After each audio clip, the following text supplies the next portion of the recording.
a atividade mais assimétrica que existe. Quando nós pegamos um livro para ler, nós podemos ter contato com o empenho de pessoas que estudaram um assunto ou vários assuntos por cerca de 20, 30, 40 anos. A vida de uma pessoa pode estar ali.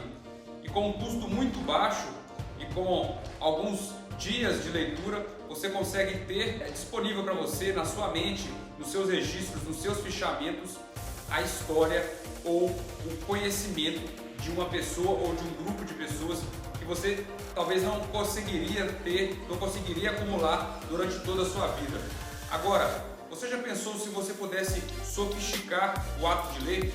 Se você pudesse otimizar a sua leitura a ponto de extrair o máximo possível, tanto para a sua memória de registro no momento que você estivesse estudando, como para a sua memória de recuperação no momento que você precisasse de usar esse conhecimento lá na frente. Você já pensou se isso fosse possível? Mas isso é possível. Eu me chamo Marlon Teixeira e seja bem-vindo ao canal O Banquete. Hoje eu vou apresentar para você um passo a passo definitivo para a sua leitura. Você não vai encontrar o conhecimento que eu vou lhe trazer aqui em nenhum vídeo da internet e em nenhum livro, porque o que eu fiz aqui foi justamente extrair o conhecimento de vários livros que eu vou mostrar aqui para você a respeito do mundo da leitura.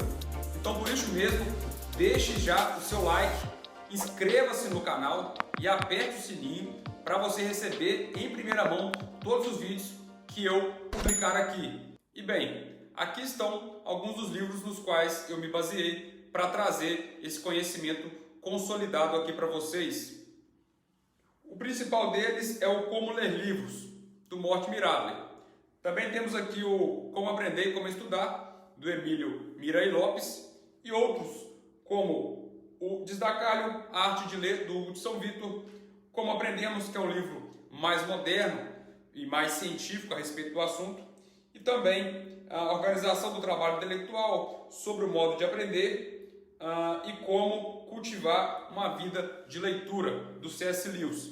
Eu vou deixar aqui na descrição o link para este livro, o Como Ler Livros, que sozinho é capaz de sofisticar e de otimizar bastante a sua leitura. Ele é o principal livro que eu li para fazer esse vídeo, vai ficar aqui na descrição o link. Então, o primeiro passo é entendermos que a leitura não é ou não tem um fim em si mesma. A leitura é um meio, é como aquela analogia da furadeira e do furo. A leitura é um meio, ela é uma furadeira. Você quer o furo, você quer o conhecimento, você quer o saber, você quer a descoberta. E por que nós lemos?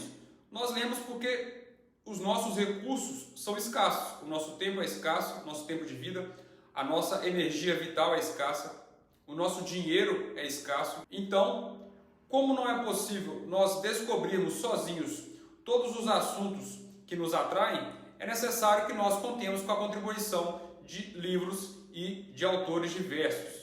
Dito isso, vamos entender então o passo a passo da melhor leitura possível que você poderá ter na vida. A primeira coisa é entendermos o seguinte: não tem como haver um processo de leitura eficiente se nós não tivermos um interesse genuíno na busca e uma emoção genuína na descoberta.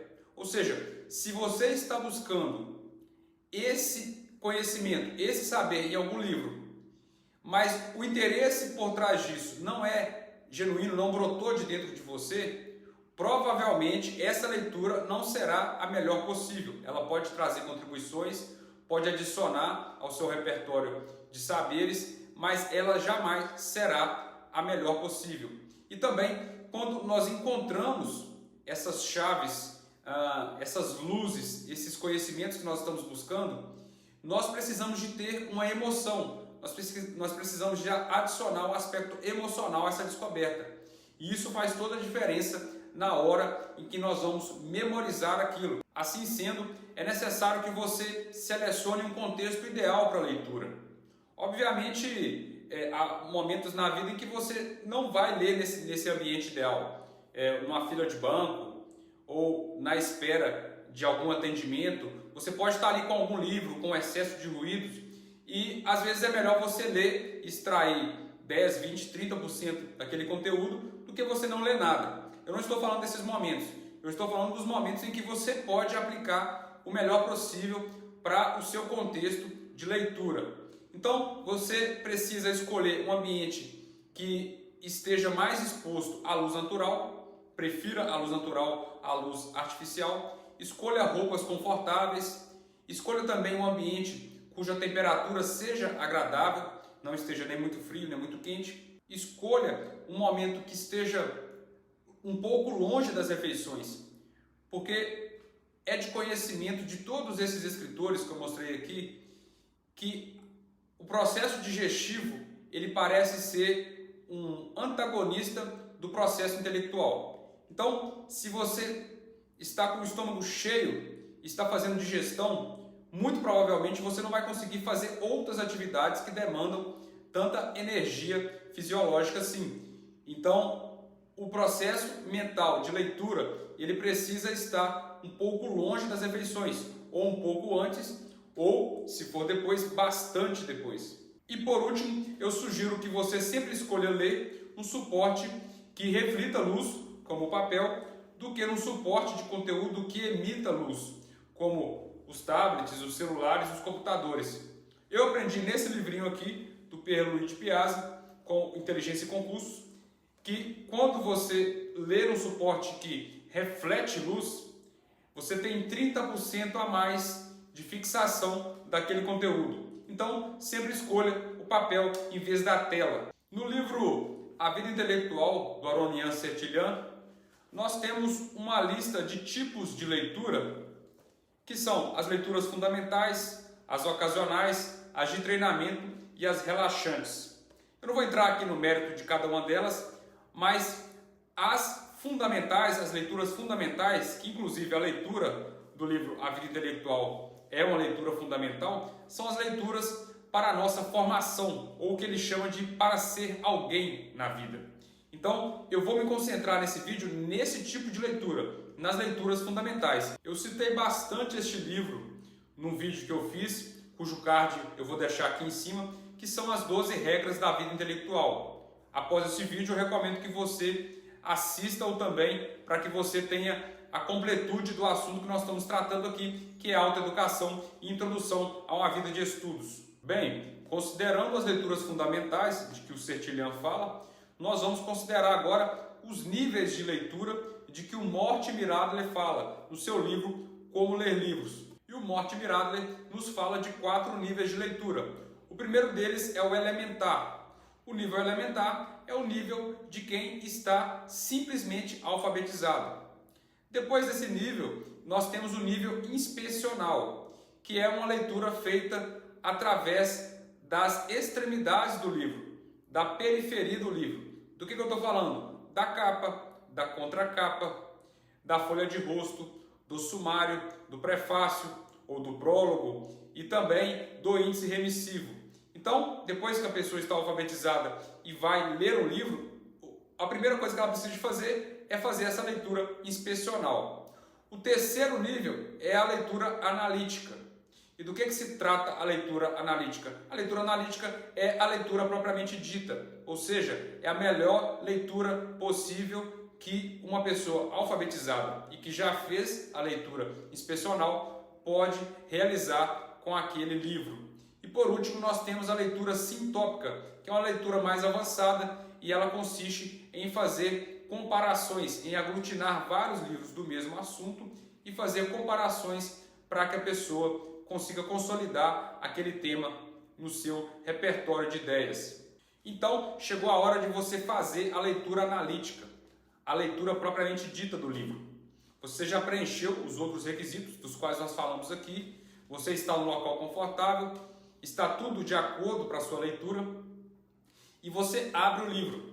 Então, você fez antes a leitura inspecional, leu capa, contracapa e todos os outros itens que nós citamos aqui já, e você vai começar na primeira frase do livro.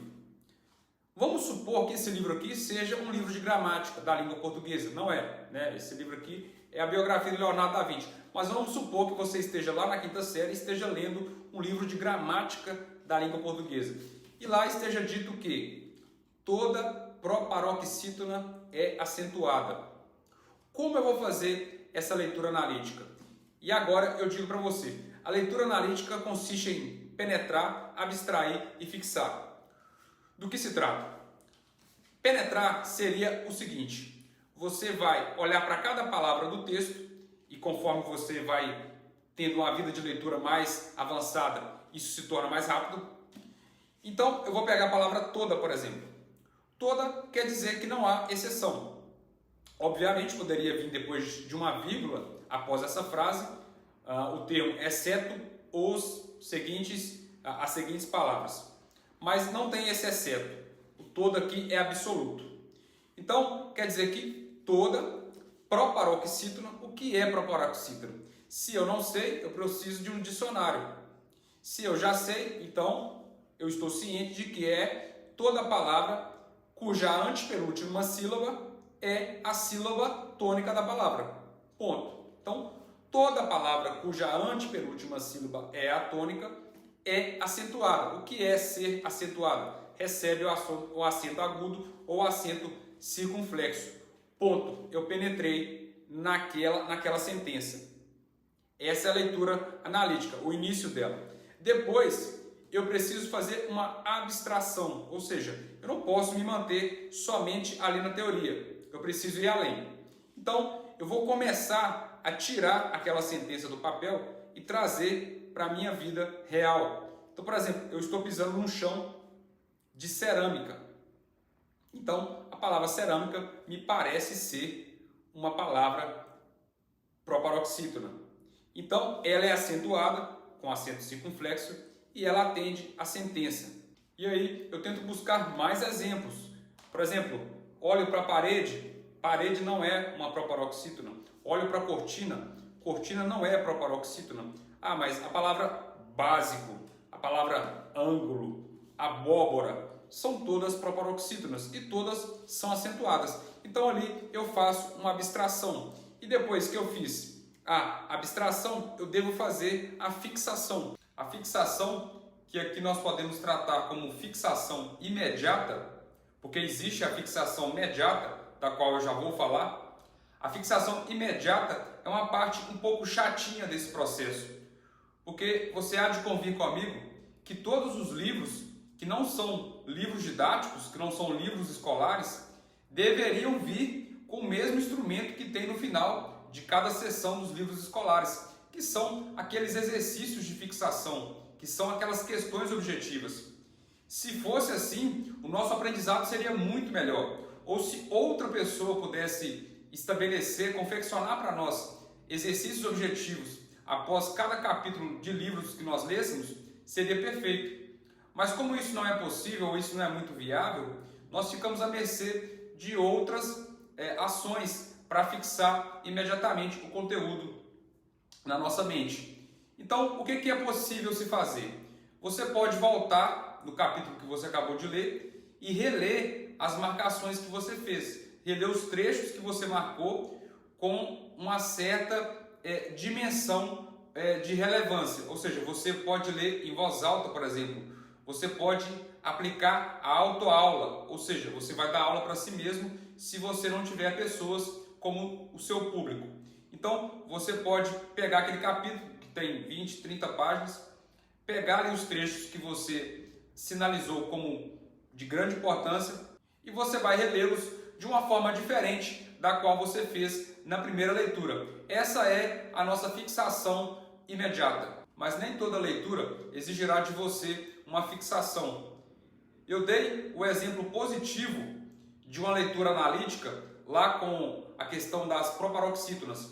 Mas eu vou dar para você agora um exemplo negativo, ou seja, um exemplo que fazendo a própria leitura analítica com a penetração e a abstração, você já vai matar a questão ali, porque ela não pode prosseguir na sua memória. Ela não é uma sentença correta. Então, por isso mesmo, fazendo a leitura dessa forma, você separará o joio do trigo. Observe, eu estou lendo esse livro, O Mapa do Conhecimento, e logo na primeira frase do seu prólogo, o autor diz a seguinte frase: todo pensamento existe para se chegar à ação. Desde o momento que eu li isso, eu já percebi que tinha algo errado com aquele pensamento, ou seja, de que todo pensamento precisa ou existe para se chegar a uma ação. Os próprios livros de história, não todos, né? Porque há livros de história que você pode ler para melhorar ou aperfeiçoar algum comportamento seu ou algum comportamento de uma instituição no presente. Mas muitos livros de história não servem para nos levar à ação. Talvez seja a maioria dos livros de história. Por exemplo, aquele próprio livro que eu acabei de mostrar aqui, a biografia do Leonardo da Vinci, não tem qualquer coisa ali que possa me levar à ação, ou que tenha esse intuito, essa finalidade. Se eu estiver lendo, por exemplo, sobre as pirâmides do Egito, sobre a vida dos hebreus, ou sobre a formação do Oriente Médio, não tem nada ali que pode me levar à ação concreta hoje. Então, esse verbete do autor do livro O Mapa do Conhecimento não pode ser verdadeiro. Um único pensamento que não nos leve à ação já é capaz de jogar por terra esse pensamento do autor. Então, eu fiz a penetração quando eu entendi todas as palavras conjuntamente ali na frase, e quando eu fui fazer a abstração, houve uma mensagem de erro.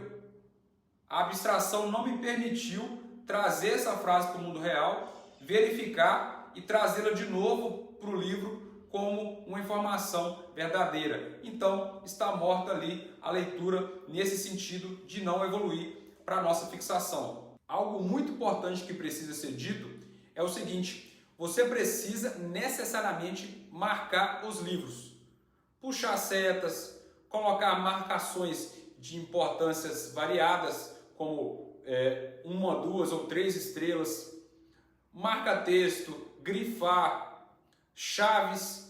Você precisa de fazer essas marcações para que após a leitura do livro você tenha de onde extrair o ouro que você marcou ali para o que eu vou chamar daqui a pouco de o segundo cérebro. Mas não só para isso, você precisa de fazer isso também para você interagir com o livro ao mesmo tempo em que você o lê, ao mesmo tempo em que você o recebe. Então, essa interação não é como se você estivesse, por exemplo, num anfiteatro, assistindo a uma peça de teatro. Então, você ali está totalmente passivo, né? Na maioria dos casos, porque tem peças que interagem com o público. Mas na maioria dos casos não é assim. Com o livro, você precisa de estar totalmente ativo o tempo inteiro. Então, você não pode deixar de marcar os livros por amor ao que eu falei lá no vídeo também sobre as 12 regras para a vida intelectual, do amor ao suporte, do amor ao papel. Não é isso que a gente está buscando na nossa vida intelectual. Chegamos então à parte em que nós falaremos sobre duas coisas que eu já mencionei: o segundo cérebro e a fixação imediata. O segundo cérebro é um registro dos ouros e dos diamantes que você coletou no seu livro. Então, você fez uma série de marcações ao longo da sua leitura e agora você vai extrair essas marcações através de uma terceira leitura também muito rápida e vai transportar esses ouros, essas chaves de interpretação, essas luzes para esse segundo cérebro. Este segundo cérebro, para mim, é o Windows Explorer, o ambiente de trabalho do sistema operacional Windows. Então eu tenho várias pastas: filosofia, religião, vida acadêmica, vida de estudos, memória, história e outras disciplinas e temas menores que eu vou acrescentando na medida do meu interesse. Então eu coleto esses tesouros do livro que eu acabei de ler e coloco-os por tema em arquivos do Word dentro dessas pastas, mas muitas pessoas preferem fazer isso com aplicativos ou programas de computador, como o Obsidian e o Notio. Então, na prática, como é o meu Windows Explorer? Eu tenho lá uma pastinha chamada Vida Intelectual. Dentro dessa pasta, eu tenho outras 3 pastas que se chamam Temas Superiores, Temas Intermediários e Temas Inferiores. E dentro dessas 3 pastas, eu tenho outras pastas com os temas correspondentes às suas pastas mães. E dentro dessas últimas pastas, eu tenho sim os arquivos Word com as suas temáticas respectivas. E onde entra aí aquilo do qual a gente havia falado, que é a fixação imediata ou a fixação posterior. A fixação posterior é talvez a etapa mais importante de todo o estudo, que é o momento em que você vai colocar realmente nas camadas mais profundas da sua inteligência aqueles saberes. Então, o que eu faço? Trimestralmente, eu pego a pasta de temas superiores e pego todos os arquivos Word que tem dentro das pastas que ali estão e vou lendo-os em voz alta ou ensinando-os para mim mesmo, de uma forma como se eu estivesse dando aula para mim mesmo, a autoaula, da qual a gente já falou, que é como aqui, como se fosse a fixação imediata lá, agora vai ser a fixação imediata aqui, só que de uma forma consolidada com várias leituras de outros livros. Então, essa parte é muito importante. Então, trimestralmente eu faço isso com os temas superiores. Com os temas intermediários eu faço semestralmente e com os temas inferiores eu faço anualmente. E agora vamos nos deliciar com algumas perguntas a respeito do processo de leitura, estudos e aprendizagem. E a primeira delas é acerca da concentração. Como ficar mais concentrado no ato de ler?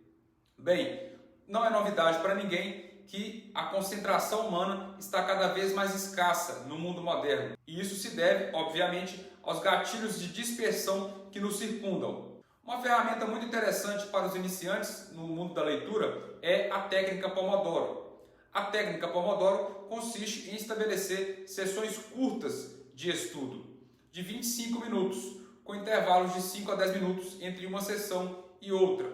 Nesses 25 minutos, é óbvio que você deve deixar o celular longe, ficar num local com menos ruído e se debruçar sobre a leitura. Um ponto interessante de notar aqui é que a leitura, nesse caso, para os iniciantes, funciona como a meditação. Quando você começa a meditar, você percebe que você não consegue ficar sem pensar em nada. Toda hora surge o pensamento, você toma consciência dele e ele vai embora, depois surge outro e ele vai embora. E com o tempo, você consegue dominar a arte de não pensar em nada, de esvaziar a sua mente. Com a leitura é a mesma coisa. Então, com essas sessões curtas, você é capaz de ir aumentando esse tempo em que a dispersão não entra no seu processo cognitivo. Um outro fator é que o horário de estudo é muito importante também. Se você deixar para ler livros de exposições densas no final do dia, à noite, é muito provável que o seu rendimento caia bastante. Então tente fazer isso nas primeiras horas da manhã, se possível, ou em algumas sessões durante a tarde. À noite, leia somente livros de literatura imaginativa, clássicos da literatura universal, romances, contos, crônicas, poemas, etc. Uma outra pergunta é: devo fazer curso de leitura dinâmica? Ora, essa pergunta é muito polêmica. Grandes autores dirão que não, principalmente os autores alinhados com os processos e as técnicas de estudo medievalistas, mas alguns autores modernos dirão que sim. O Mortimer Adler, no seu livro Como Ler Livros, ele diz que depende do livro, ou seja, a velocidade da sua leitura vai depender da velocidade com a qual um livro merece ser lido. Por exemplo, se você for ler este livro aqui, mude seus horários, mude a sua vida, você pode sim lê-lo com leitura dinâmica. Vai lhe ser muito útil, você vai lê-lo muito rápido, é um livro muito fácil. É um livro de crescimento pessoal. Mas se você for ler um livro como o do Mário Ferreira dos Santos, mesmo um livro de introdução à filosofia, este aqui, o Convite à Filosofia, provavelmente você vai se engasgar no primeiro capítulo. Você não vai conseguir fazer essa leitura mais rápida.